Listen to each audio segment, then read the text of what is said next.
Good afternoon, everyone. Just a heads up that our webinar will start in 5 minutes.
Looks like Chancellor King is having some technical issues. He'll be back on the Zoom here momentarily to get us started.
Mr. Ross.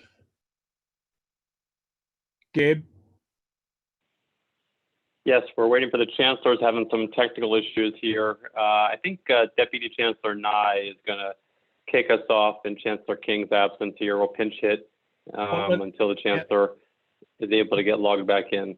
Is there an issue with the YouTube streaming? I have the bane of being in the tech department.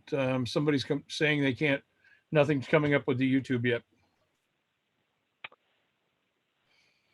I don't think so. I'll look at that right now while Jamie gets us started, and I'll report back if there's any issues.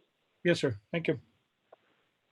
Well, welcome everyone. Thanks for joining us for our Los Rios budget overview and Los Rios College's online update. We have a large number of folks on this meeting, and we're going to get started with the budget overview. And I want to begin by first thanking everyone here for taking time out to join us here, and also for all the work you've been doing. It's really an amazing accomplishment, the transition we made. And I know that many of you are getting exhausted like I am from Zoom meetings, and we all are. And so I do appreciate your attention on this one. We're going to get started with Vice Chancellor Mario Rodriguez going over the budget, and we're going to go into quite a bit of detail on this. We want folks to have a good overview of how the budget works, what the recent announcement of major reductions in our state budget, the effects that will likely have on Los Rios, and how we're planning to incorporate those budget reductions into our fall schedule and beyond. So without further ado, I will let Mario Rodriguez get started. Great, thank you, Deputy Chancellor Nye. So throughout this presentation, feel free to insert your questions in the Q&A, and we'll try to do the best we can of getting those answered as quickly as possible, in particular if they apply to a slide that we're currently on or that we previously went over. So no need to wait until the very end. So first, I'll kind of start off a little bit of just the 30-dozen-foot level of how our budget is built or is made. So our budget is a large budget. We're the second largest community college district in the state at $486 million in the general fund for the current year. Now, the good and the bad with that is that 90% of that money comes from the state. And so how the state goes and how the state economics and revenue picture goes is a large factor in how Los Rios is funded, and the rest of the community colleges in the state as well. Very small portion of that comes from federal and local sources. And of the money that's provided by the state, the lion's share of that comes from the student-centered funding formula, or what is referred to as our apportionment item. That's the fund that we get based on the number of full-time equivalent students served. There's elements in that contain how we do with those students in terms of producing outcomes, and then also the financial need of our students. The more Pell Grant students we have, and the more Promise Grant, the former Bog River students we serve, we get more money from that as well. And then a significant portion also comes in the form of state and or grants and categorical programs as well. But 90% comes from the state, and nearly 70% comes in the form of the student-centered funding formula. So how the state goes from a revenue and economics perspective determines a lot of it, and also how the adjustments to the student-centered funding formula come through is also a big has large implications for a district as well. So this is an interesting chart that tells us exactly what everyone on this call already knows. Things are very difficult right now for all of us, really. The shelter-in-home or the stay-at-home order, the shelter-in-place orders, while they might be inconvenient for us, for many Californians, they resulted in a very difficult, and our students as well, very difficult situations and job losses. If you look here, this goes back nearly 30 years. California, the nation, has really never seen a recession brought on as fastly nor as intensely as we've seen in the past couple months. Our retail numbers came out today as well, not in time for this presentation. They just came out about an hour and a half ago. And a very similar picture here, just steep declines in just about every economic factor that the state uses as a way to estimate how the revenue picture is going to be. And one thing that's important here to think about is, if you've kept up on SACB or any of the other news channels, a lot of the economics in the state is not just driven by the large multinational corporations that we kind of see on a day-to-day basis, but local businesses. And this stay-at-home and shelter-in-place order is just really creating difficulties. It's not a one-time pause in economic activity. Businesses are closing. We've had institutions like restaurants like Biba in Sacramento that have been around for decades shuttering. And so the recovery, well, we would hope that it's going to be quick. Once we find a vaccine, once we can get some level of herd immunity, we'll come back. But the underlying economics of this crisis are really driving a long-term trajectory for a recovery that we might not see for a few years down the road. And so that's displayed on, this is from the Department of Finance's May revision.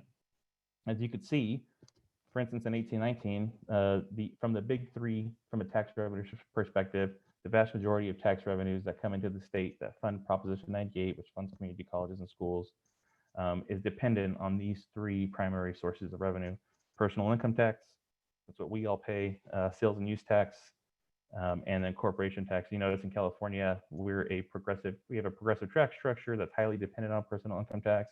The highest of the income earners produce the largest amount of personal income. And those are going to take a significant hit in the coming years. We're already starting to see it now. And this chart only goes out to 23, 24. But even in that year, we're only projected to get $128 billion of revenue, which is about $11 billion less than we had in the prior year. So this is going to be a long-term recovery we're looking towards. There's hopes that it will be much shorter, but based on what the Legislative Analyst's Office, which is the legislature's economic and fiscal policy experts, and the Department of Finance, which is the estimate you're seeing right in front of you, this is going to be a long journey for us to get back to where we were.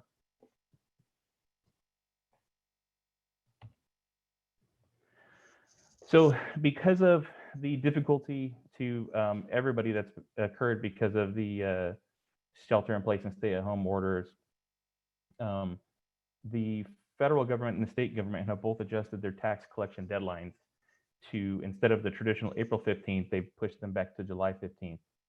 And that's a very courteous thing for them to do because it allows people who have been displaced, who have had difficulty transitioning to the new world in which we're living in, a little bit more time to be able to comply with those federal and state deadlines. The unfortunate thing that it has for people who are dependent on the state budget, as we are as an organization, is that the state has really no good revenue estimates to work from at this point. So traditionally, the deadline to submit taxes to both the state and the federal governments is April 15th. That is the May revision is released on mid-May, and the reason it's released in mid-May is because they use the information as of mid-April to be able to project what next year's taxes are going, or next year's tax revenues are going to look like.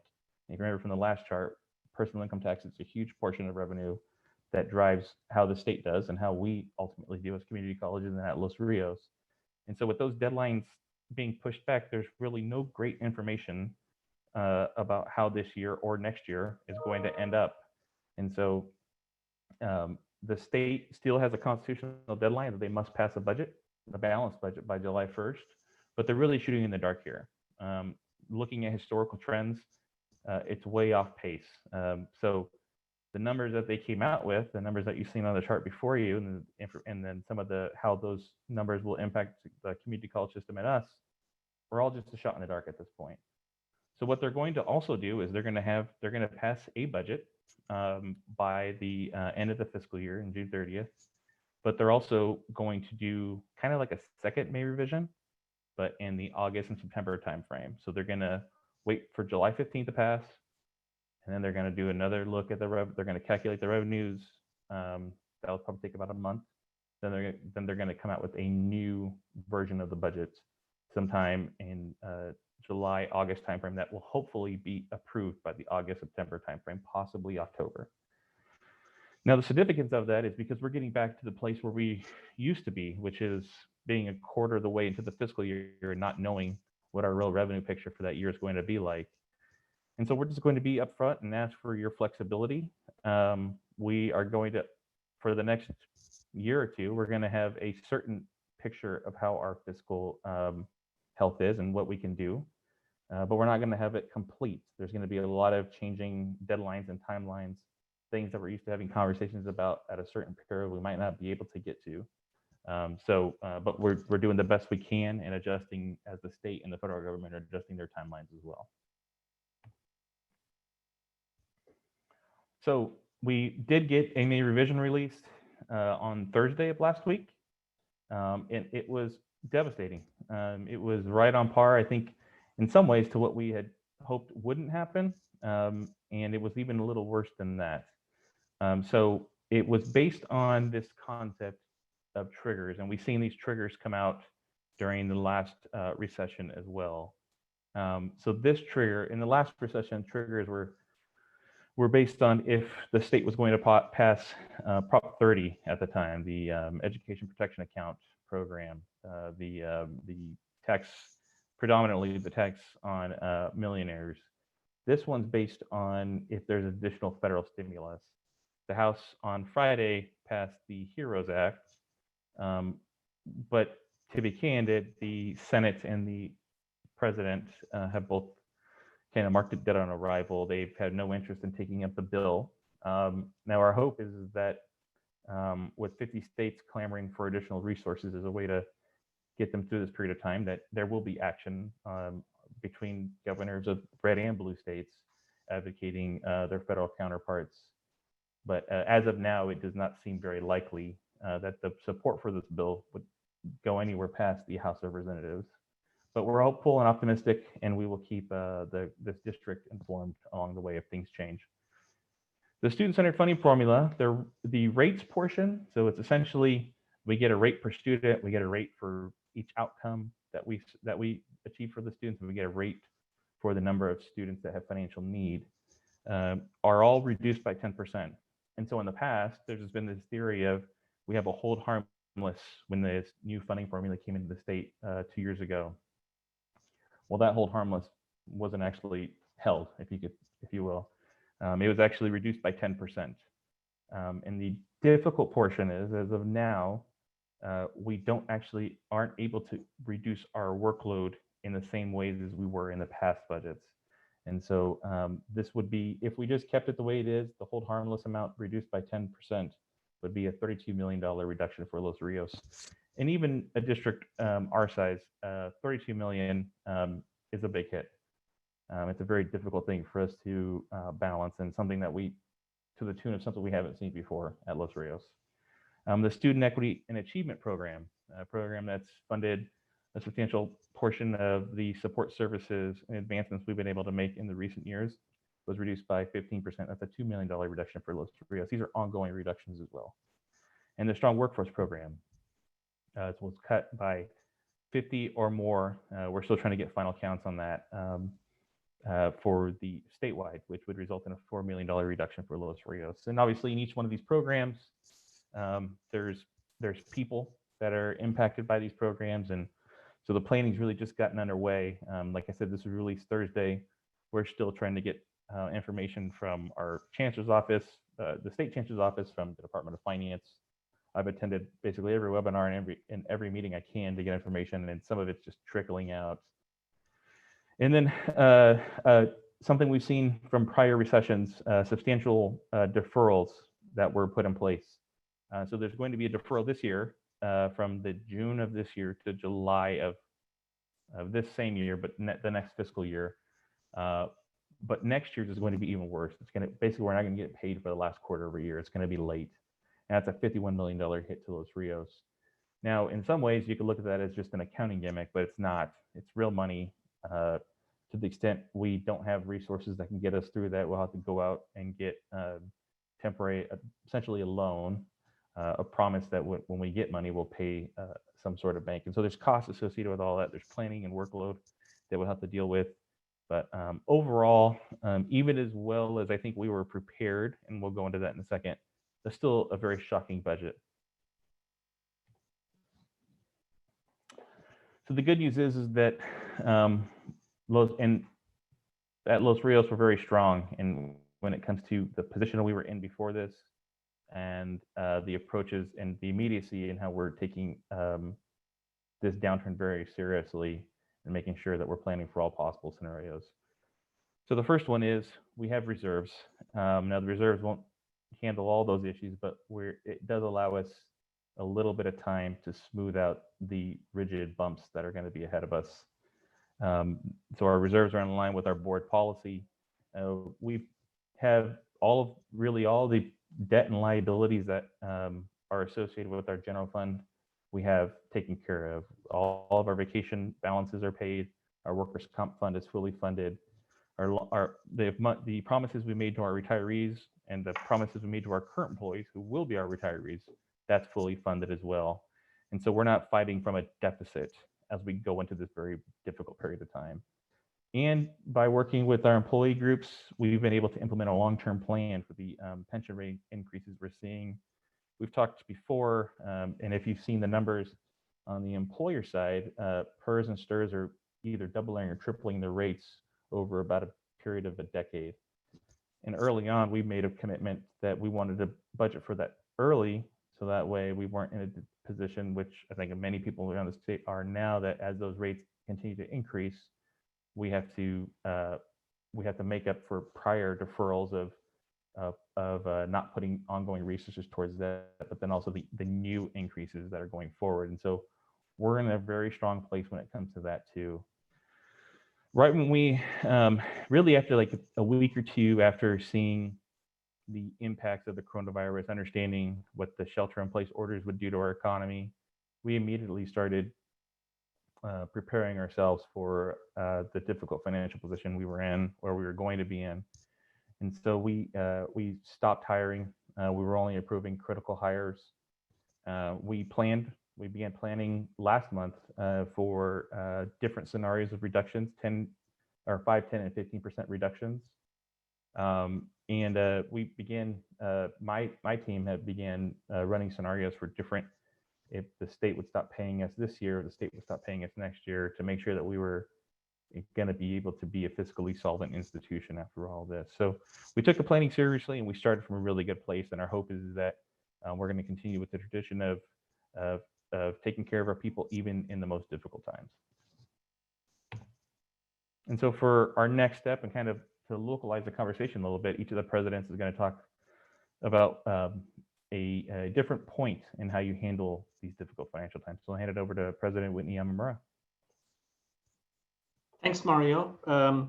I've been around a long time. I started in '91. And so I think sometimes there's an assumption because in the past we had been able to grow above our allocation from the state and capture some more apportionment and generate some more revenue.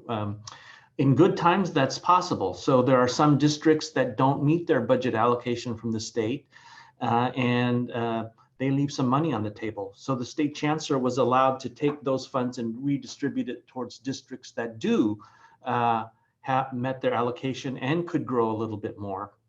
With the state of the budget cuts and how deep they are, there will be no districts that are not meeting or be able to spend all of their allocation from the state. And so there is no ability for us to add FTE and capture some more revenue because simply there's no more revenue to be had.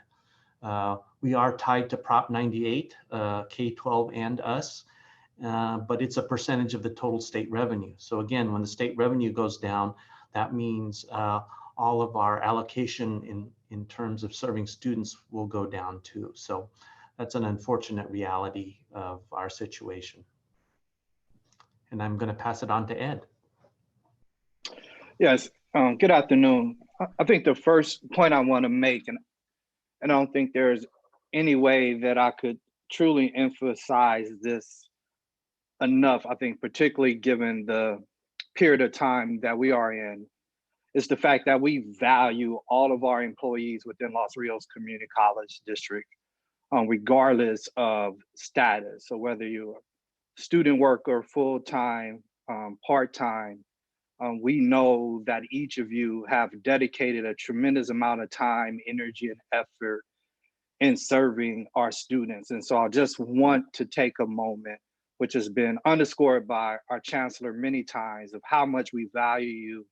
And we thank you for all of the service that you continue to provide our students. And so I want to definitely emphasize that first. We are facing I think, a very sobering reality, and you heard Vice Chancellor Rodriguez lay that out quite well. I think one of the things that is mentioned within the reality of budget cuts is the impact that is going, the human toll or the human impact that the budget cuts are going to have. The unfortunate reality is that we all are going to, in some way, feel the strain of the budget reduction.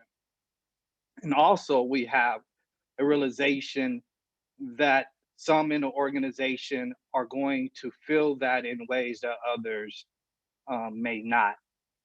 And I think that is often unsettling for all of us, especially given the fact that many of us find ourselves in this profession because of our love, our care, and our compassion for people. And so that is a difficult reality that we are all facing. With that said, we know that given this harsh reality and the fact that we are in unprecedented budget times, especially in light of the significant reductions that Vice Chancellor Rodriguez just outlined. And we also know from precedent that when we look at significant cuts in budget, that means there's going to be a reduction in services and a reduction in courses. That is going to have a direct impact on our part-time faculty, our temporary classified professionals, and our student workers. And we know this is outlined within Title V and with the negotiated contracts within our collective bargaining agreements, really outlines our approach to how we can make budget cuts and deal with the unfortunate reality that there would have to be some workforce reduction. But please know that this is not lost on us as a district, and that we would do whatever we can to minimize and mitigate the impact that this is going to have on a significant portion of our workforce. And with that, I will pass it on to President Michael Gutierrez. Thank you, Dr. Bush. So far, we've had several conversations on really difficult topics. I get the opportunity to give out some good news and have the opportunity to talk about the CARES Act because it's designed to give emergency aid to students disrupted by COVID-19. And it's undoubtedly helpful, but it doesn't necessarily begin to address the shortfall caused by the pandemic for our students and for the colleges.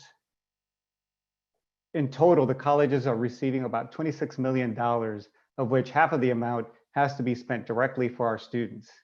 The other half will help cover costs incurred by the colleges based on the pandemic or due to the pandemic.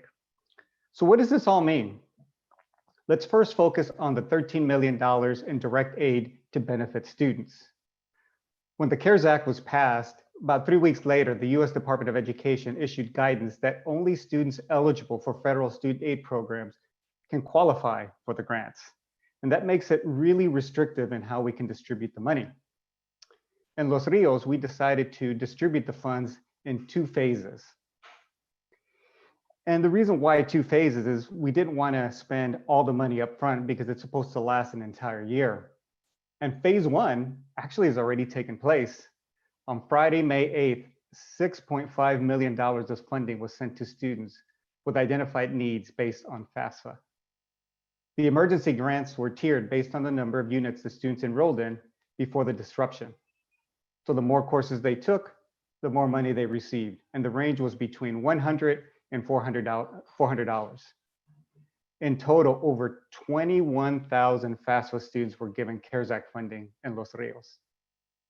Another 500 students were given aid from repurposed California Promise grant funding to support undocumented and DACA students. And that's phase 1.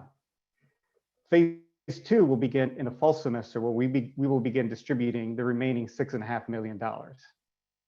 So that's the $13 million focused on direct student aid. The other $13 million of the CARES Act will be used by the colleges to once again pay for expenses incurred due to COVID-19. And while this is helpful to pay for these expenses, we need to understand that they are one-time funds and thus really cannot be used for ongoing expenses. Guaranteed, we will work together to spend that half of the CARES Act dollars in a strategic and impactful way. Now, I'll hand it over to President Green at American River College. Thank you, President Gutierrez, and good afternoon. So as Vice Chancellor Rodriguez has clearly described, our budget realities have rapidly changed, and there's a new sense of urgency to utilize our resources as effectively as possible, including our finances, our facilities, our technology, and our human resources, or our people, in order to mitigate the impact to our students from this crisis and stay true to our shared mission. For example, we know that our students are in need of even more support due to the pandemic in terms of finances, physical and mental health support, food and housing support, etc. Additionally, investments in technology and professional development will be necessary to ensure we are equipped to provide students with a high quality, personal experience. Facility reconfiguration, safety measures, operational retooling, and other factors will all necessitate changes from past practice. And importantly, we need to recognize that the roles or duties of many of our most valuable resources, our people, have changed dramatically overnight, that circumstances have overwhelmed and stretched some to their limits, while at the same time has made it challenging for others to contribute fully in their current roles. Additionally, in adapting to this crisis, we've also learned a great deal and rapidly changed how we work. It's been amazing to see how quickly the impossible has become plausible.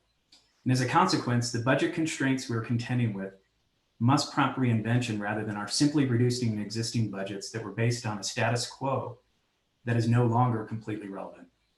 And I don't know exactly what this reimagining might look like. At its best, though, it's going to involve our creating a more agile organization that can readily adapt to any circumstance while also ensuring that all students and employees have what they need to effectively learn and work. It's going to require that we suspend the binary thinking of our campuses being open or closed, on ground or online, etc., and that we challenge the assumptions about how we approach our work and our traditional roles and responsibilities, which will lead in some cases to the reassignment of people to roles that allow them to fully contribute. Now, importantly, it's also going to require much greater levels of collaboration and compromise across our 4 colleges than ever before, and a willingness to embrace the ambiguity of all of today's uncertainty, recognizing that it serves as a catalyst for redesigning our future in a way that preserves and furthers our shared mission and our commitment to social justice and equity. Mario? Great. Mario, before we get to questions, this is Brian King and my internet is back up. So I apologize to be a little late to our conversation today, but really want to celebrate what a great group of leaders we have working together on these incredibly difficult problems. And you've seen Mario, our Vice Chancellor, and our college presidents. All of you know we have a tremendous group of leaders across our colleges, including our labor groups, our Senate presidents, our classified Senate presidents, and in addition to those who are elected or selected to leadership positions, all of you on this call today have played an important leadership role in addressing these incredibly tough challenges, as has our elected Board of Trustees. So we're incredibly fortunate to have such a talented group of people working together in these tough times. And this is the first time we've been able to have more of an interactive exploration of these tough issues. As you know, for the last couple of months, a lot of our communication has been through regular emails from me and the college presidents. And those sort of communications are important and they'll continue. But it's also really important to recognize we don't have answers to all the questions. And the pace of change recently has been unprecedented. So no matter how hard we try, we won't always have a perfect way to share information with you. But we're always going to try, we're going to strive very hard to tell the truth. And as you've heard from the members of the panel so far, some of the truths are uncomfortable. And we know that people are involved in these very difficult decisions. And we want to do everything we can to mitigate the damage to people, as President Bush was sharing, recognizing that if the level of cuts that are required by Governor Newsom's budget come to fruition, there really are no easy answers. So with that sort of background, Mario, I want to share some of the questions that have come in through the Q&A so far, and for Vice Chancellor Rodriguez and our other panelists to jump in as appropriate. Mario, the first question that the governor talked about, a 10% across the board pay cut for state employees. Can you explain what the options are for Los Rios in addressing these level of budget reductions in terms of compensation? That's right. And so the state, the governor, just like us, he can suggest things in his budget. But just like us, he is going to need to and would be wise to work with the employee units to implement those reductions. And so for us, that's what we would do. The wonderful thing about the bucket system is that it's just not me or Brian or anyone that's a panelist on this call making all of those decisions in a vacuum. It's the people that are heads of the employee groups working with their members and us to ensure that the revenues ultimately line up with the expenses for each of the units buckets, but that we're doing it in a way that minimizes impacts to our employees and ultimately, and most importantly, our students. And so while there are plenty of options on the table, you know, the list of options is long, is not that long really. It's the same options that are available to any other local government. There's furloughs, there's layoffs, there's early retirement incentives, and all those things could be on the table depending on how the numbers continue to shake out. But at this point, there's been no decision or requirement that we implement the same kind of level of reductions that you're seeing the governor begin to discuss at the statewide level. And Mario, we have a great group of labor presidents and wonderful relationships for many years with our labor partners. Can you help share how those conversations will happen? And by way of background, part of the annual, the cadence of communication, now not annually, but weekly, is a meeting that I have had with all 4 of our union presidents district-wide. So the lines of communication are very open. The meeting that I have with our presidents is absolutely not about negotiated items, but just information sharing and keeping everybody abreast of the challenges we face together. Can you talk a little bit about how those conversations will happen with our bargaining units that have to do with compensation and staffing and the tough options that we have in reducing our budget when it comes to that? Yeah, that's right. So the first option, or the first step in that process, is what me and my staff are working on right now. We just got numbers from the state. We're trying to analyze and calculate those numbers and figure out how much will be assigned, or what will be the impact to each of the different units. And from there, once we start getting a sense of what those numbers are going to look like after we get more clarification from the state, to be candid, that maybe we guys had a lot of murky math in it that we're still trying to work through. Then we'll begin to work with each of the units, and we'll go to them. We have a bunch of spreadsheets. We sit down and walk them through and tell them exactly why the calculation came out the way it is. They ask us a lot of really good questions. The nice thing about the units leadership that we have today is this, for the vast majority of them, this is not their first rodeo when it comes to downturns. And so they're used to these difficult conversations, as unpleasant as they may be. And then then we'll begin to talk about options. And it's much more intense, and the options are much more difficult to deal with. But we have a lot of practice. Every year we talk about what ongoing adjustments are going to be to the salary schedule. We talk about what a retro payment is going to be. We talk about how much we're going to be able to pick up of the district's contribution to employee benefits. And so it's nothing new. The numbers are less than ideal this time around, and a lot more difficult to swallow. But those, there's not, this is my third year in the district now. And one thing I really love about this job is that I really get to work with the employee groups that act as kind of like as their financial advisor. We work together as opposed to me telling them what to do. It's really a collaborative process that we lean on them. They lean on me for my input on the state budget process and how the bucket works. And I lean on them to help work out a solution that's in the best interest of their employee group and our students. And as you would expect, Mario, there are several questions that have to do with salaries and the postponing of negotiations. So I think the broad question is for units who are hoping for a salary increase, what impact do the current budget circumstances have on that facet of negotiations with our collective bargaining units? Just to clarify, Brian, you're saying what does the salary discussion have an impact?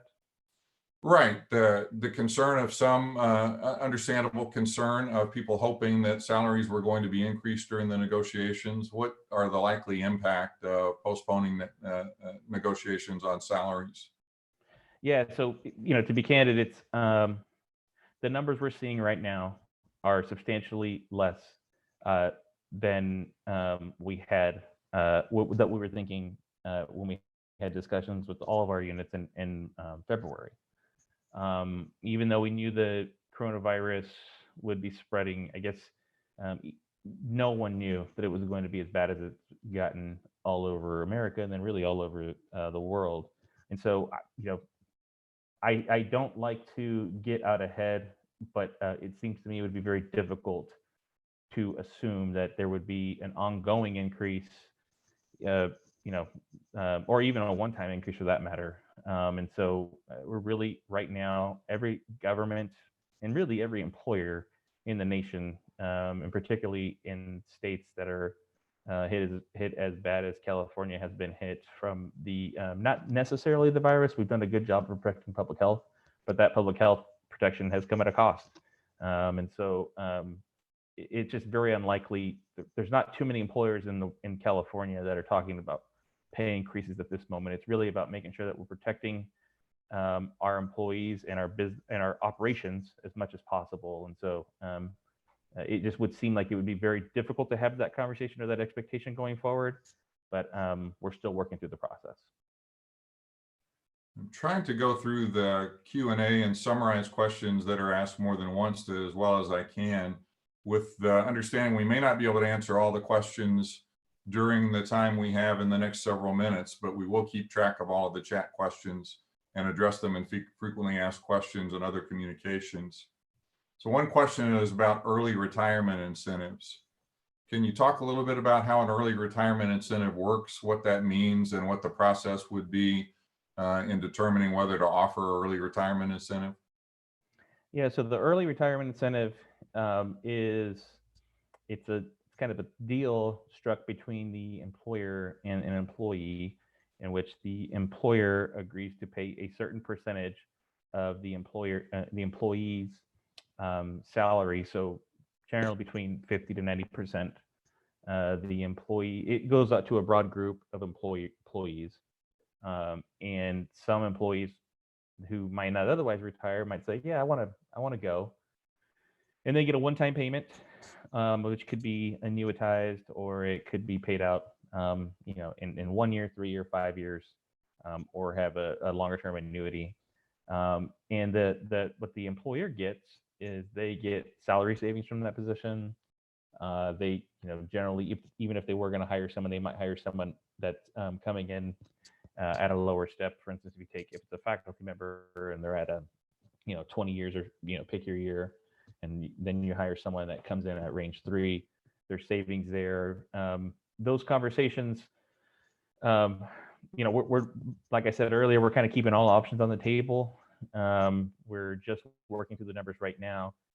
We've had some actuarials come out and give us looks at what that would look like, but just been kind of my team's effort in the last couple of days has been primarily working through what the May revise is going to do to our district and on our units buckets.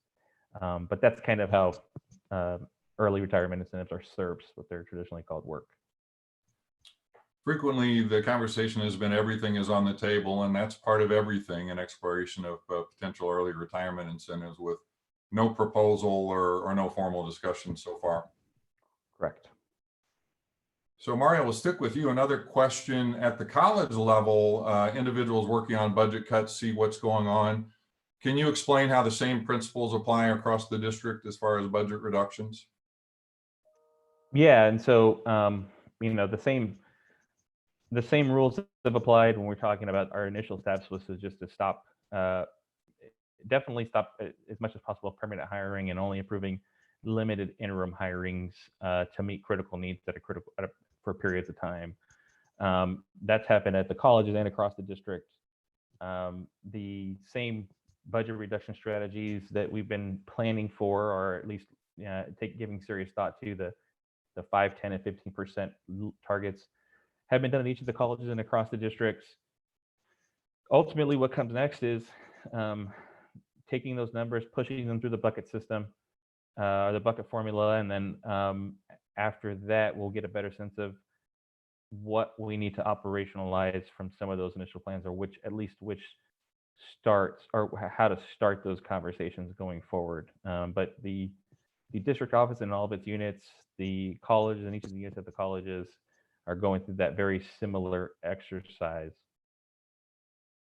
And President Yamamura did a good job explaining what can be counterintuitive, that even though demand may be up in the fall and we see tremendous summer demand, more students does not translate into more funding from the state. And the unfortunate truth is that usually when the economic times are tough, enrollment increases and resources from the state decrease. And I know Deputy Chancellor Nye is on the line. And Jamie, I was hoping that you would help explain a little bit the planning for the fall and why the course schedule is smaller in anticipation of fewer resources from the state. Yeah, that's a really good question. I know a lot of folks are wondering about that. If you take a look at summer, just to put things in context, we were trending actually about 50% higher in terms of enrollment at about 6 weeks out. We're about 3 weeks out from start. And so comparing last summer compared to this summer, we are now about 25%. But where we're going to end is really about apples to apples, even, because we didn't put out a lot more FTE. We kept the schedule pretty full in the summer. We didn't do a 10% reduction for summer. We thought we might capture some full-time equivalent students now. But anything that we would add to the summer, or that we would add to the fall because of high demand, would really have to come out of the spring. So essentially, the pie is not going to get any bigger. The pie is shrinking by 10% in our planning right now. So there's really no way to make up for that. We also, of course, have some downward pressure in terms of the ability to fill our career education courses if we have to have them on ground because they are impossible to convert and we have to do physical distancing. So we're really being asked by the state to be as productive, in other words, serve as many students as we have in the past. So we're asked to do that in our workload, but with 10% less funding, in addition with a challenge for career education. So we have no ability to put out FTE and capture weekly student contact hours or full-time equivalent students without just going further into a budget hole. And Jamie, the staffing levels for faculty really touch on one of the really hard topics that we've talked about, and probably inartfully in our communication, that I know a lot of understandable discussion about our communication, that our focus in budget reductions is on our contractual commitments to our permanent employees. Certainly never an intention to slight those who are not permanent employees, but simply to recognize the truth that our contract employees, we have a commitment to them in the contract, and reductions by necessity impact those who are not permanent employees more than adjunct faculty and temporary classified. And I think we all do and want to recognize how incredibly difficult that dynamic is, and a recognition that for those impacted, you're not numbers. We understand that this impacts people. So really, really hard dynamic that's hard to articulate. And a couple of questions related to that go back to bargaining issues, Mario. A couple of different questions that I think the short answer is that they're items that would be bargained. We talked about early retirement incentives, faculty voluntarily taking a load reduction, and pay and step increases, would they be impacted? And Mario, on all those questions, the short answer is that they would be bargained as far as workload, because we do have a contractual commitment that we follow our contracts and take that obligation very seriously. That's exactly right. The only other thing I'd say is that right now, because of the rapid pace of change, I heard this line the other day that this week was the longest month I've ever had, or something like that.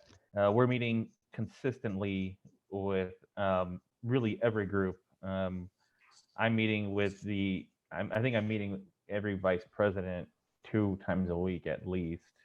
I'm meeting with at least, we have weekly meetings with LRCFT. We have we're meeting often with basically every other group, or whenever there's a request, we'll find time for any group. Really, we're meeting weekly with Chancellor's Cabinet.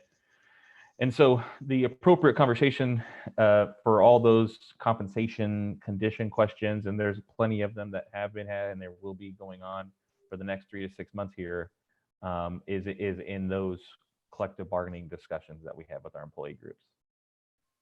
Some technical questions that are the answers I think would be helpful. The difference between a furlough and a layoff. Yeah, so a furlough, you're still with us, you have a reduction in pay, 5, 10, 15% or something like that. And you often get 1 day off or 2 days off or 3 days off a month, whatever the math works out to for that individual agreement that's in place.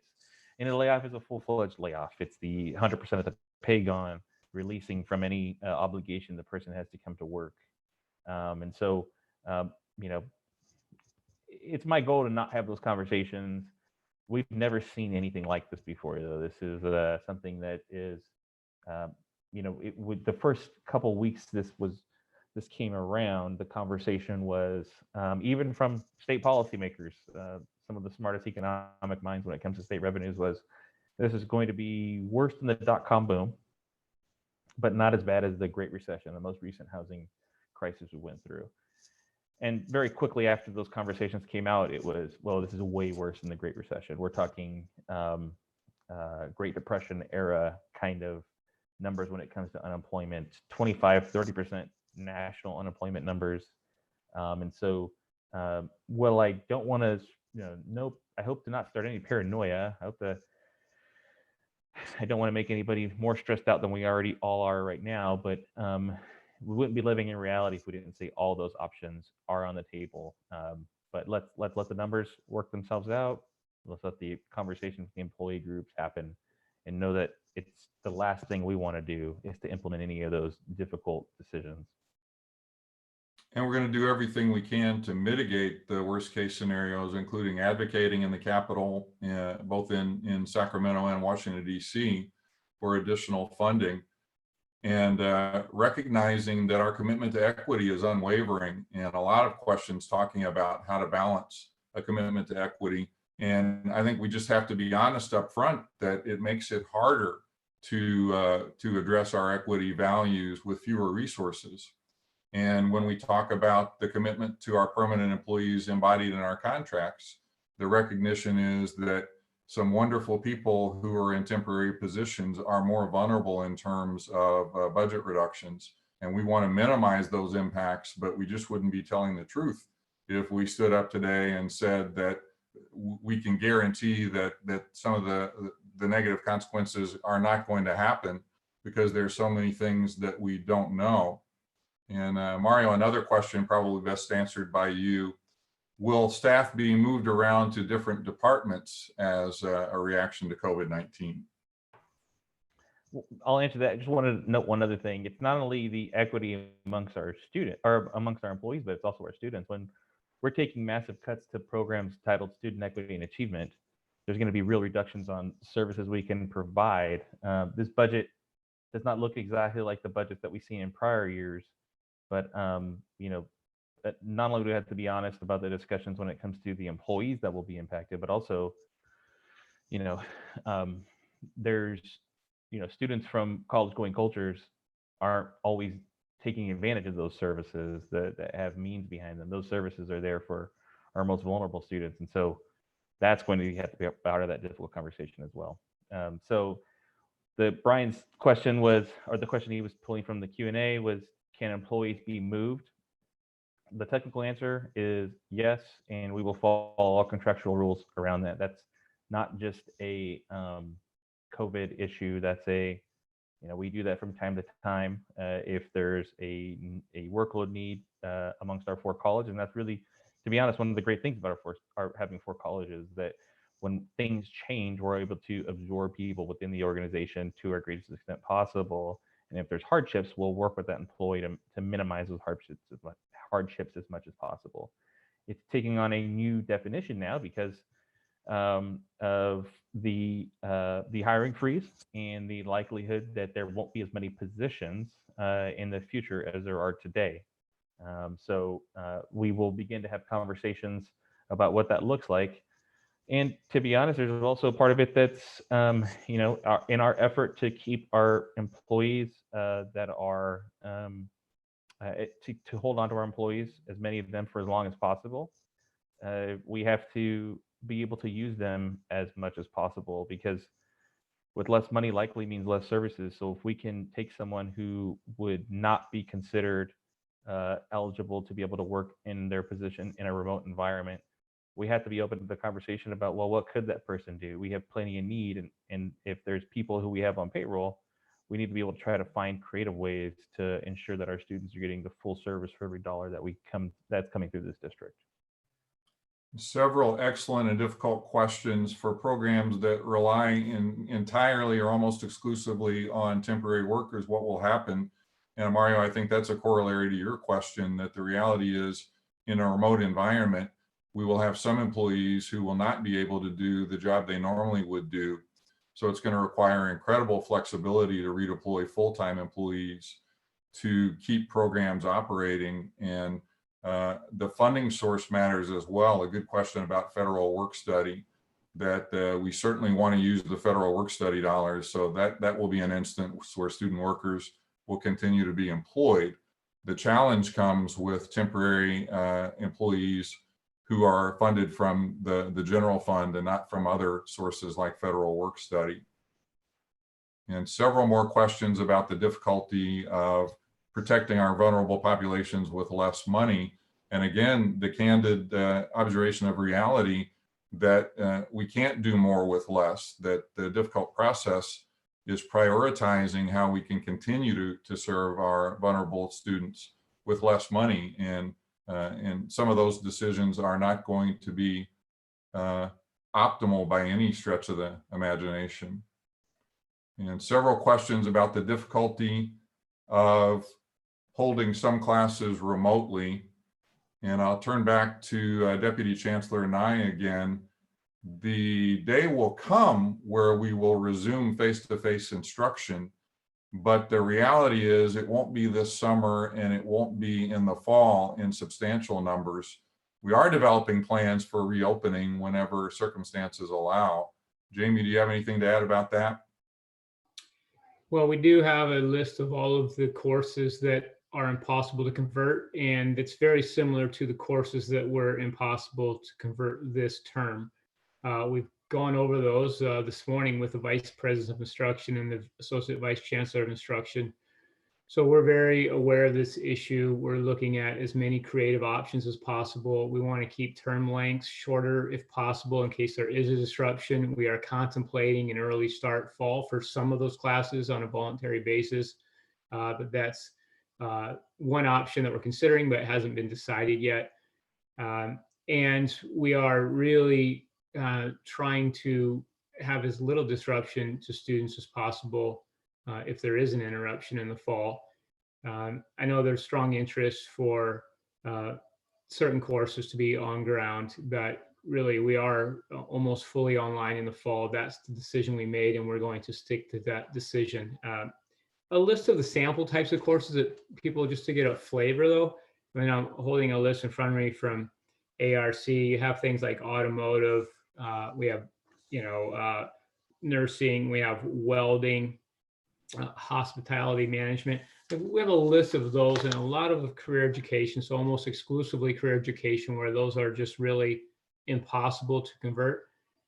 But even with that, we are contemplating having very different program sequences where we don't offer a program as it would have been offered, or don't offer courses that can't be converted, even though we normally would have offered them, and really shift to things that we can offer online. So we're trying to maximize access online.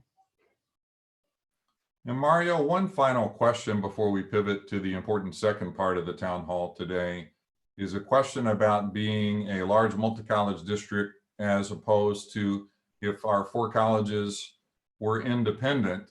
And the question is, which way do you get more money?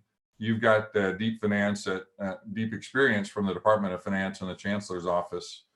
Would we be better off being 4 independent colleges as far as appropriations than being a large multi-college district? No, definitely not. So from a technical answer, on a per student basis, our funding would increase, but you would have 4 more of everything. And so, there's people who have worked as administrators in single colleges generally notice the difference when they go to larger multi-college districts. And so there's different workload. Not that it's easier at a multi-college, large as us. There's different complexities involved, but there's definitely not more money. A student's a student; they pay you the same amount, but there are efficiencies that are gained, and the level of expertise that you have at a larger multi-college district, where you can really take advantage of those economies of scales, are there. And so that's been my experience working at the Chancellor's office, and before the Department of Finance, working with the vast majority of college leaders throughout the state. So there certainly are pros and cons to being part of a single college district and a multi-college district. Serving as a president for 9 years at Cabrillo College in a smaller single college district, the financial benefits of being a multi-college district are fairly significant as far as leveraging resources. The organizational complexities are real, and I'm just so proud of how people have worked together across the college boundaries to coordinate resources and solve problems. And just want to again say how appreciative I am of all of the hard work that has gone on in the last 2 months. It's hard to remember, it was just Friday the 13th, March Friday the 13th, when we made the decision to transition to remote operations. hard to even wrap your mind around the fact that 3 business days later, we went to 100% remote operations, a phenomenal accomplishment that took everyone in our organization, everyone on this call to make possible. So as we look ahead, as hard as the last few months have been, we know that if the budget reductions that Governor Newsom has charged us with move forward, and it looks like they will, and we hope it doesn't get worse, but recognize that the economy could get worse over the summer, we're going to have to roll up our sleeves and make really difficult decisions together, and do that in a way that minimizes the threat to equity and also mitigates the most negative impact on our employees. And we're going to tell the truth to all of our employees about what the reality is, and help employees who are not going to be employed in the short term to find whatever unemployment benefits and other benefits there may be. We want to be very supportive of employees who are going to have to go through a difficult transition in the short run. So that is the first part of our presentation today. And we'll get a transcript of the Q&A from today, and we'll make sure that the questions we haven't had a chance to answer more thoroughly, we will. And also, if you have questions that come up after the town hall meeting today, we'll find a way to compile answers to frequently asked questions and provide you the best information we can. With that, we'll wrap up the budget portion of our town hall. And the second topic for our town hall today involves a collaborative process to develop online degrees for our students. This conversation will be led by our academic senate presidents as well as our college presidents. And the willingness of this group to come together and develop an innovative plan for online education says wonderful things about their leadership and also the culture of Los Rios. So Deputy Chancellor and I will provide a little background as we segue to the second part of the town hall. Jamie? And I will be brief, knowing this comes on the heels of a budget presentation, but appreciate everyone's attention and your attendance. So really there's an interest, and there has been an interest for some time, in creating 100% online programs in Los Rios with a focus on access and quality. As the colleges started to do this individually, there was a recognition of the need for expanded GE course inventory to support programs.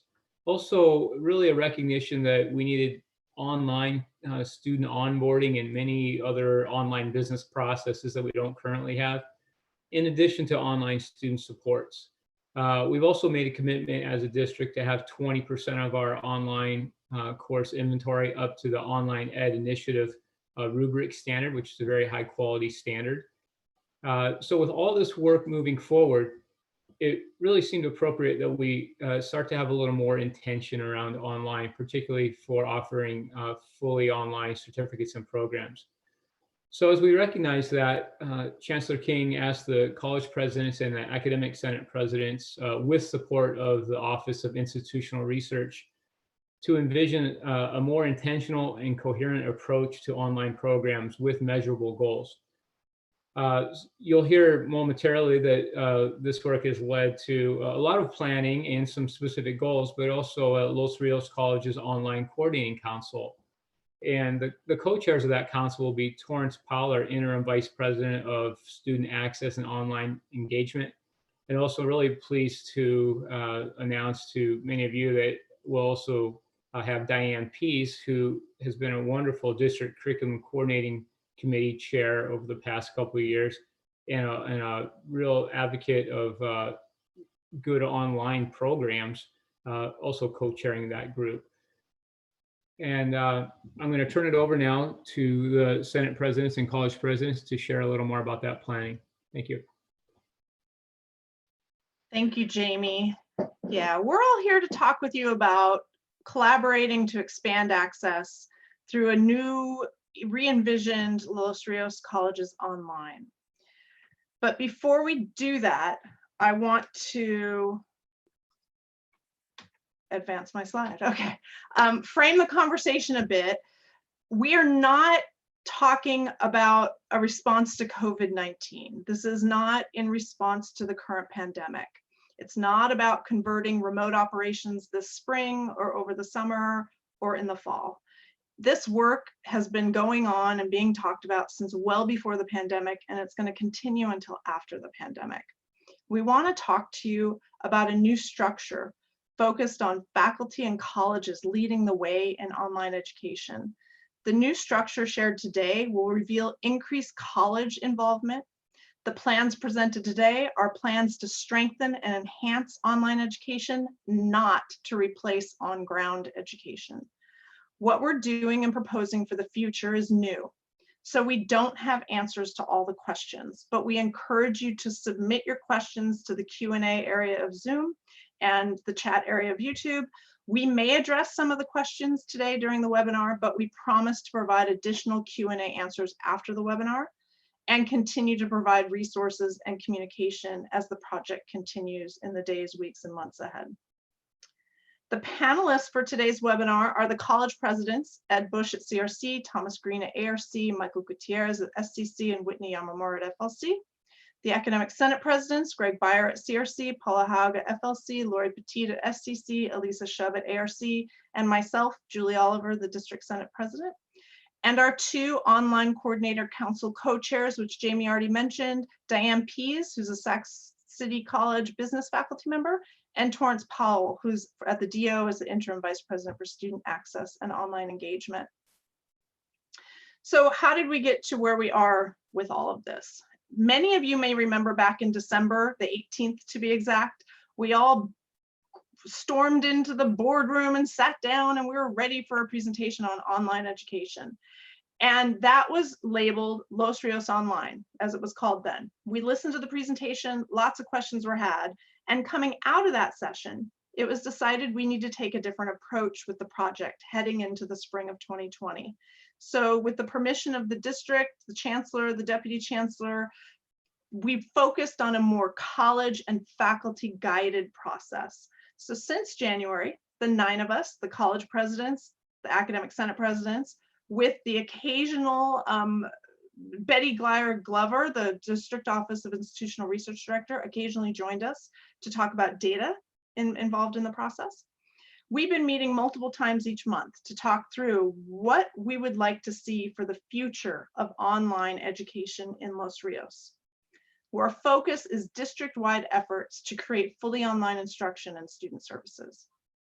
And now, CRC College President Ed Bush will explain the why of our work. Thank you, Julia. I appreciate that framing of the conversation and also reminding us of the conversation that took place on December the 18th.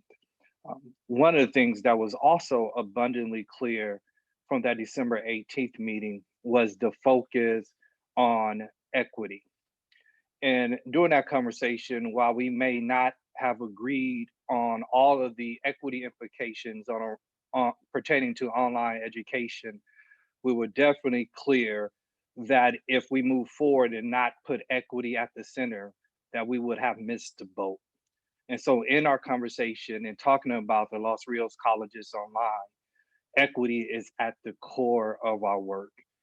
And we know that many of our students, particularly those who are low income, first generation, and students of color within online spaces are typically targeted by for-profit institutions. And we know the problem associated with that, higher costs, less quality, that not only impacts the student experience while they are attending an institution, but is likely to have long-term impact when we think about things like the accumulation of student debt through student loans. And so we know that we must disrupt that phenomenon, that we have to put ourselves in position as a district where our students who are most vulnerable have a viable solution to continue their education and continue that by the means in which they're seeking oftentimes, given the competing life priorities, is around providing greater access to online courses and most importantly, online degree program. And you see even absent of a concerted effort of Los Rios Colleges Online, that there has been a dramatic increase in the number of students who are seeking online courses. And you see before you the 24% increase that happened within the number of students enrolled exclusively online when we look at fall of 2015 to fall of 19. So we need to make sure that we are in position to meet the growing demand that the students are identifying. I mean, the term often used, the students are voting by their feet. And this is probably appropriate where they're voting by the click of the mouse and looking to have greater access to online courses. And of course, while it was mentioned that we were having this conversation prior to the pandemic, I think we all are aware now of the inequities that are being revealed, in many ways exacerbated because of the threat with COVID-19. And this really creates a sense of urgency around our work in this area to make sure that students who already are harmed structurally do not continue to be harmed as they're going through this pandemic and as we come out of the other side of this. Thank you, Julie. So we understand that there are a lot of concerns around student access to technology, access to support services, as well as students being prepared for online learning. So this slide kind of speaks to some of those concerns, and you're going to see this slide again later in the presentation. And Torrance is going to address some of these concerns.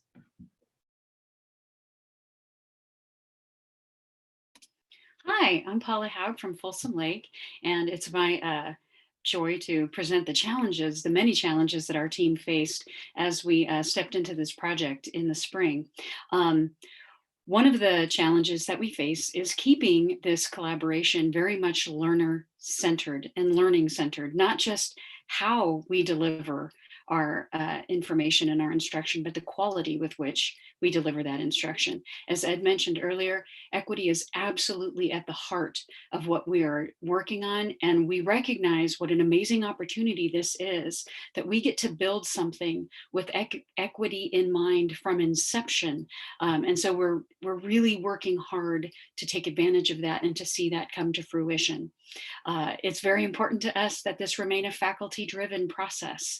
Faculty should decide which courses are most appropriate to move into this modality, and we are committed to keeping this a fully opt-in program for our faculty members.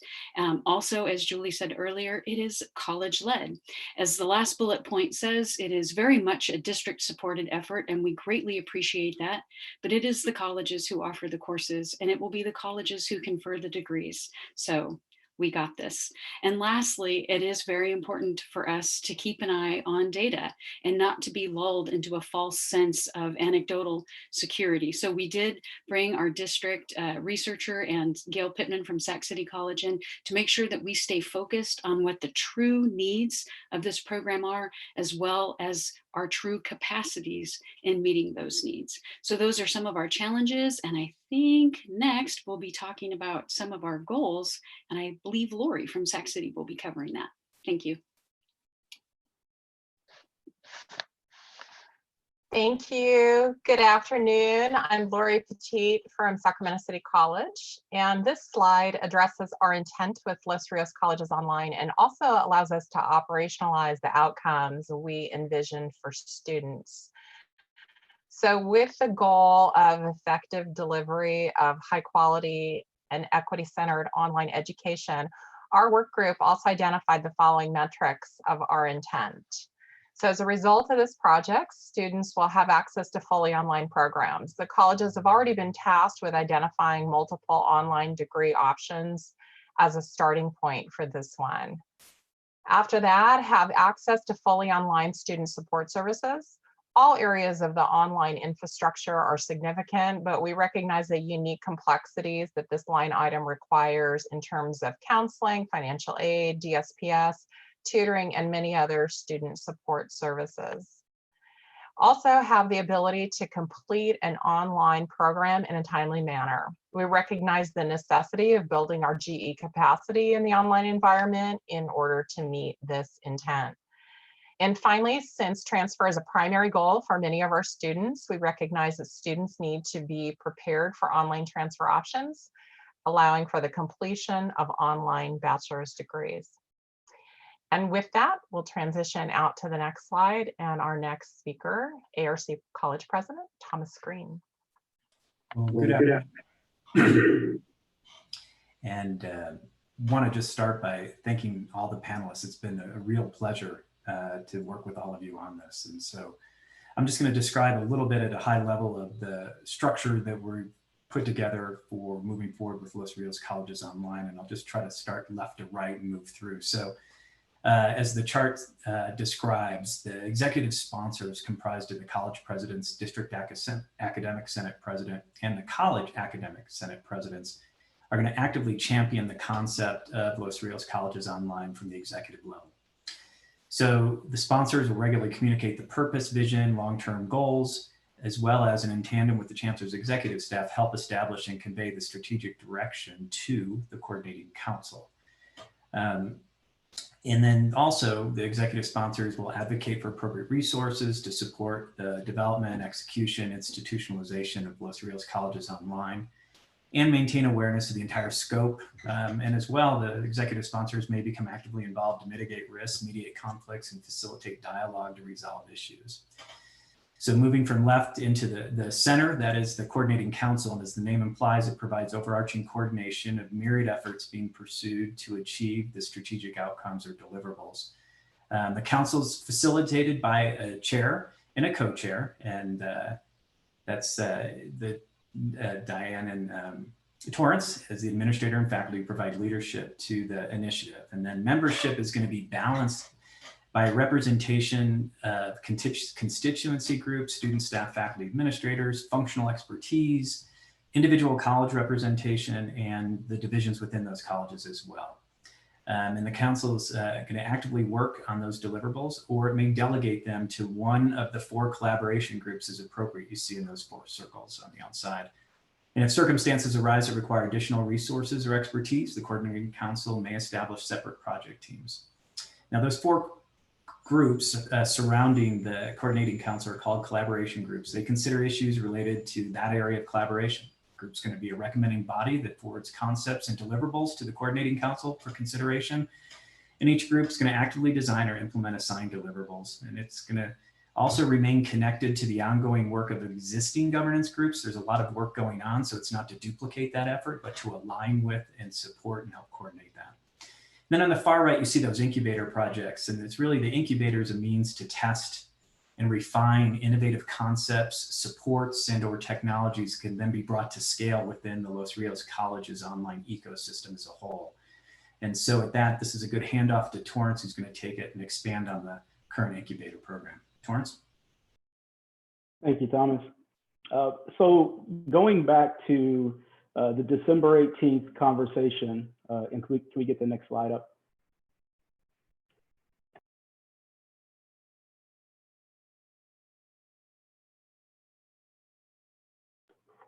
Thank you. Going back to the December 18th conversation, you may recall in the presentation that we gave a discussion about some of the areas that we needed to focus on in terms of gaps that students had in terms of their experience. I'm sorry, can we go back one slide? Thank you. And so the conversation focused on establishing essentially or identifying one program that we could really focus our attention on to further flesh out solutions and come up with strategies to mitigate some of the gaps in services and to really, kind of try out and test the space of this, Los Rios Colleges online concept. And that program selected was the Business Administration ADT program at American River College. We started with a cohort of 80 students. It has a fall 2020 start date, and we actually began the actual recruitment process and the full launch of our Los Rios Colleges online website, which is, you can find it very simply at online.losrios.edu on March 30th. And our cohort for that program is filling very quickly. The primary strategy of this ADT program, this business incubator program, is on focusing on the strategies to mitigate some of the gaps in services through really 2 positions, through ensuring that we have intense, robust support from counseling to do, all of the normal work that counselors need to do and all of the work that we really need to make sure needs to get done. And also the creation of a new position called the Success Coach position, which essentially is kind of a fill in the gaps position. And we can jump to the next slide now.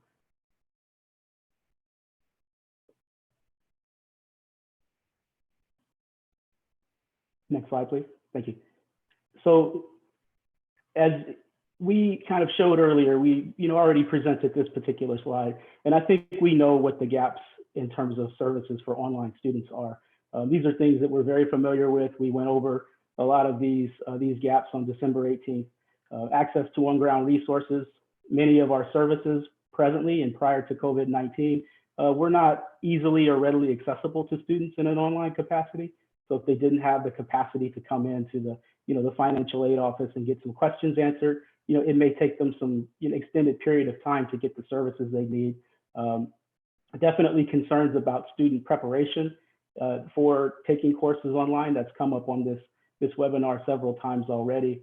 Ensuring that students really fully understand what it means to take a course online, the differences in taking a class online versus on ground, that they're equipped with strategies to be successful in a remote learning environment. Also the sense of isolation, the fact that they don't have that physical space. They're not in the classroom with their classmates. They can't walk up to the front of the class before or after class starts to talk to the professor. They need to come up with different strategies to be engaged. And then of course, the access to and competency with technology, another equity issue. If our students don't have ready access to high-speed internet or computer equipment necessary to take courses in an online capacity, how can we mitigate that? Can we go to the next slide, please?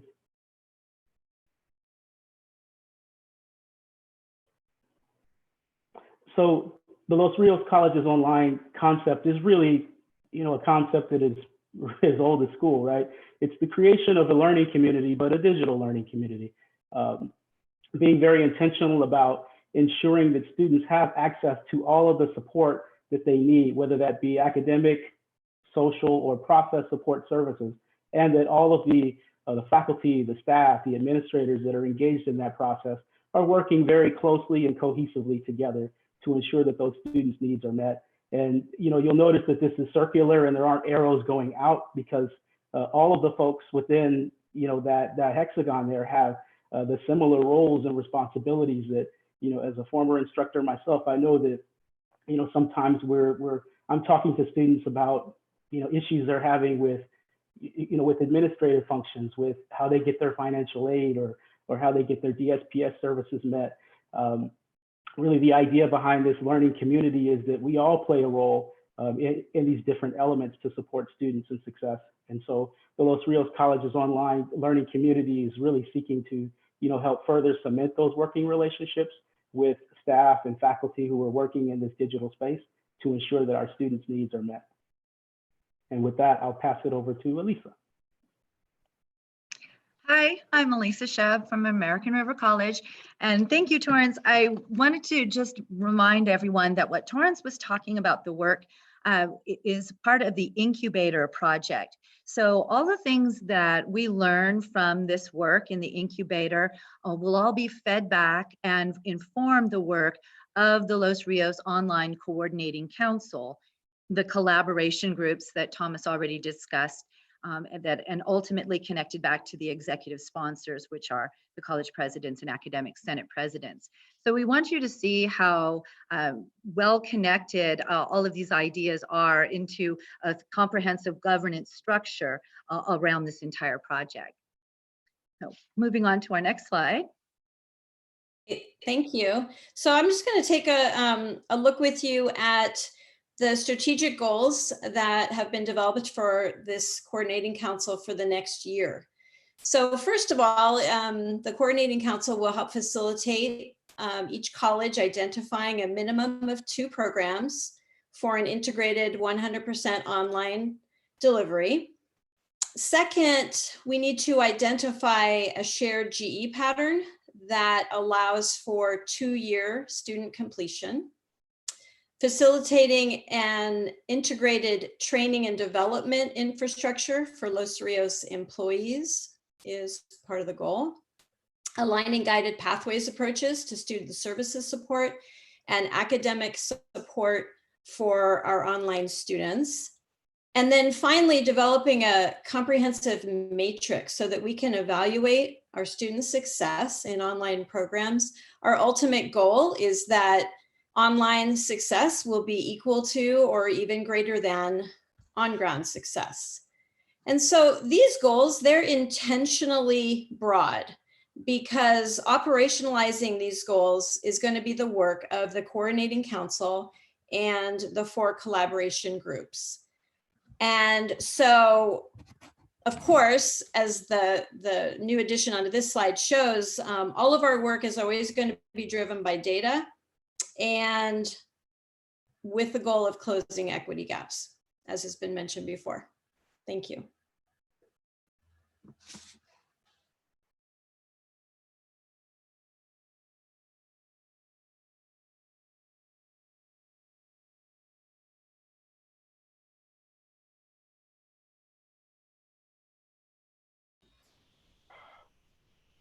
Sorry, little technical difficulties. So our next steps, Diane and I have a lot of work to do, and that work is going to involve several people on this call as we move forward to really framing out what the coordinating council will look like, ensuring that first and foremost that the goals that were identified, the strategic goals that the sponsors have created are in alignment with the specific committees. There are 5 goals, and we've done an initial mapping of the 5 goals to the 4 committees. And now I think, the next step is for us to really work closely with the executive sponsors to fill out the coordinating council, to identify committee members, and then to begin the work with the project charters, start operationalizing the goals and working down the list so that we can ensure we achieve the goals as outlined in the document.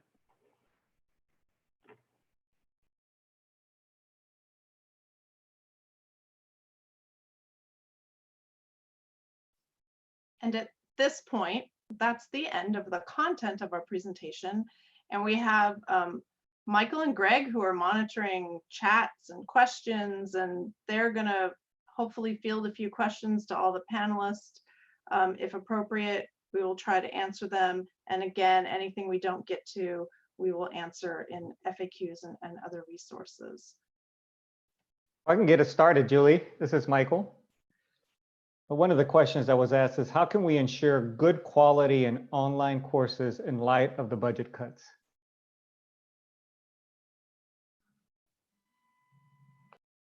I can take us one approach to that is that one of the goals is that we have an opportunity to, again, to collaborate across our colleges in terms of our training and development infrastructure.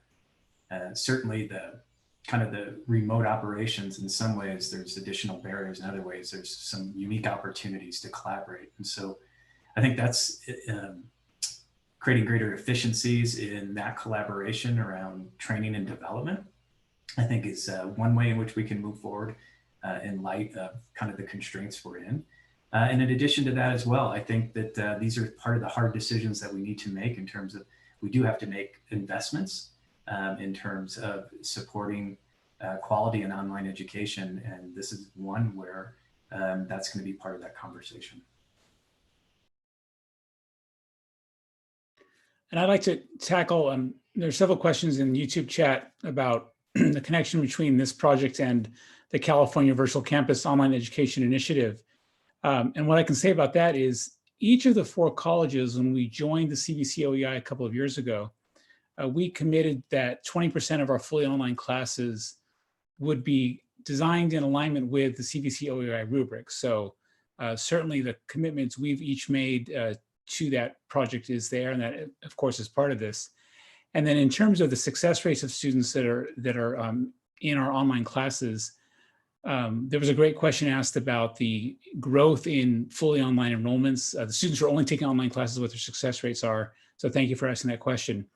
But we do know that from the first couple of years of the CVC's projects, when courses are well designed and they're taught by faculty that are well prepared and the students are well served, that those the success rates in those classes get much closer to the average success rates in the in-person classes. And that data was done by the research, was done by the RP group, which is a statewide research organization, And I'm pretty sure that that also is controlled for all the various demographics and other things that they control from in that research. So as we mentioned before, it is a goal of this project to increase the success rates of our fully online classes, but it's also a goal to increase access to the educational opportunities that we offer.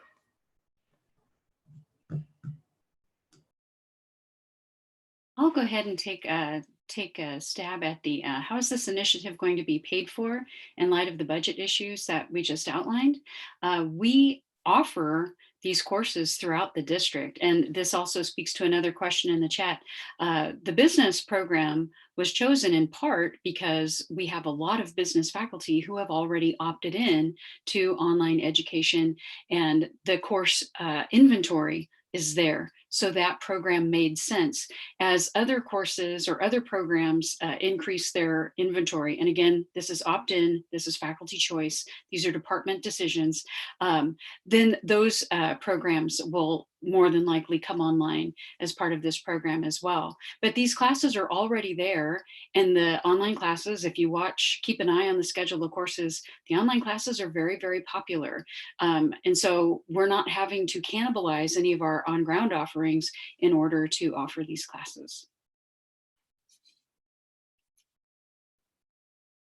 So I have another question. There was concern about the ARC business program being how it was selected as the pilot, and also moving forward, how will this type of or how will the programs be chosen so that it will not be a competition?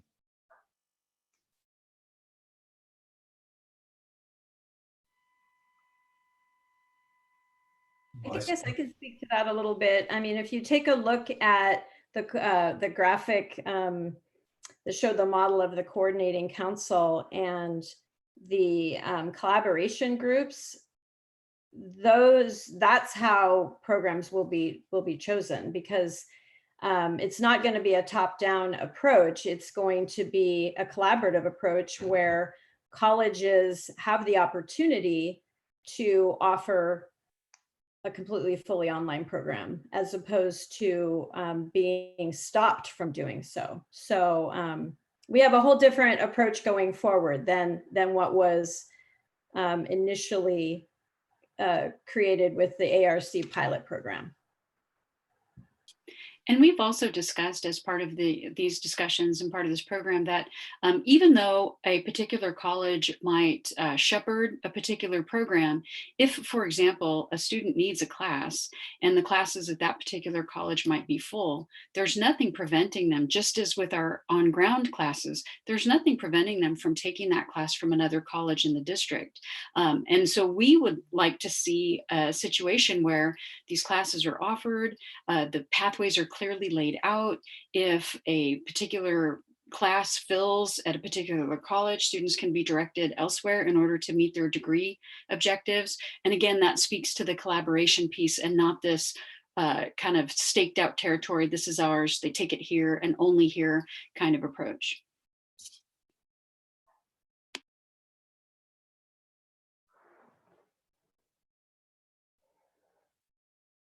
There's another question on access to student services.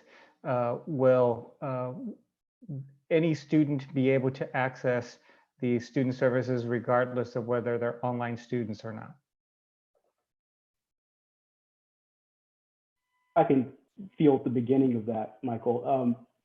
Just from the context of the work that we're currently doing in the incubator program, our underlying objective is to identify as much as possible strategies to serve students that are scalable and can be applied broadly, not just to future cohorts of online students, but to students who are on ground. And I think that the work that's been undertaken by Melanie Dixon and the VPSS teams throughout the course of the past few weeks has been very helpful in identifying strategies to serve students in creative ways, leveraging technology.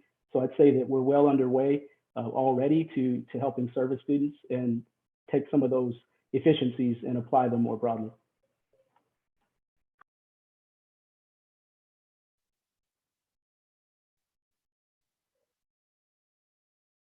So here's another question. would there still be a residency requirement at one college for the online degree?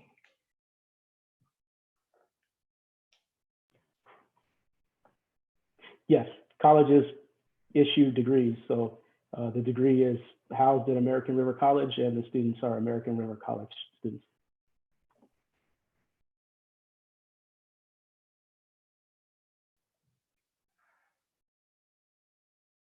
So those are all great questions, and there's a few more in the chat we could probably get to, but we want to be cognizant of people's time. Many of you have been on here since we started at 2:30 with the budget, and heaven knows we all have a lot to do in this last week of the semester. So as you can see, the Los Rios Colleges Online program and the incubator project, we have a lot of work to do in the fall. And I'm going to put it out there. If you're interested in this work, if you have a passion for it, you now know who the executive sponsorship team is, you know who the 2 co-chairs are. Please speak up. If you're a faculty member, contact your Senate presidents. If you're a classified member, your classified Senate presidents. We are going to need a lot of help in making all of this come true for our students and their success. So I don't know if Jamie or Brian, did you have any final words to say? I'll pass it all back. I think our final words are, again, just to thank all of our panelists. Thank you for the very informative discussion about online degrees. And thanks to everyone who also presented on the budget. And with that, we will follow up with questions and keep the lines of communication open. And thanks to all who participated in our town hall meeting today, and have a great rest of the day.